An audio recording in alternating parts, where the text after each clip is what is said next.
ഭാഗത്ത് മിസ്റ്റേക്ക് ഉള്ള പോലെ തോന്നുന്നുണ്ട്. ഞാൻ നിനക്ക് അനാവശ്യമായിട്ട് ഹോപ്പ് വരുന്നുണ്ടോ എന്നൊരു സംശയം. വളരെ റാൻഡ് ആയിട്ട് നിനക്ക് ചെയ്തിരുന്ന പല കാര്യങ്ങളും നീ വേറെ രീതിയിലാണ് അത് റീഡ് ചെയ്യുന്നത്. അതുകൊണ്ട് നമുക്ക് ഈ സംസാരമൊക്കെ നിർത്താം. ഈ കറങ്ങലും കാണലും ഒന്നും വേണ്ട. ഇതിൽ അത്യാവശ്യം ഉണ്ടെങ്കിൽ മാത്രം കമ്മ്യൂണിക്കേറ്റ് ചെയ്താൽ മതി. നിനക്കെന്തൊന്നും പറയാനില്ലേ? അച്ഛനെ പ്ലീസ് ഡോണ്ട് ഡു ദിസ്. നിന്നെ ടേക്ക് കെയർ ചെയ്ത് കൊണ്ടുപോകുന്നല്ലേ എനിക്ക് തോന്നുന്നേ. എനിക്ക് പറ്റില്ല സച്ചിൻ എന്നെ കൊഞ്ചിച്ചോണ്ട് നടക്കാൻ. നീ അതൊക്കെ എൻജോയ് ചെയ്തിട്ടില്ലേ? എനിക്ക് അങ്ങനെ ഫീൽ ചെയ്തിട്ടുള്ളൂ. സോറി, ഞാൻ എൻജോയ് ചെയ്തിട്ടില്ല.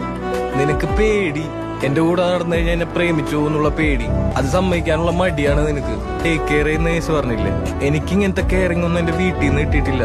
ചിലപ്പോ മതി, നിർത്തിക്കോ. നീ വലിയൊരു ഹാർട്ട് ബ്രേക്കിലേക്കാണ് പോകുന്നത്.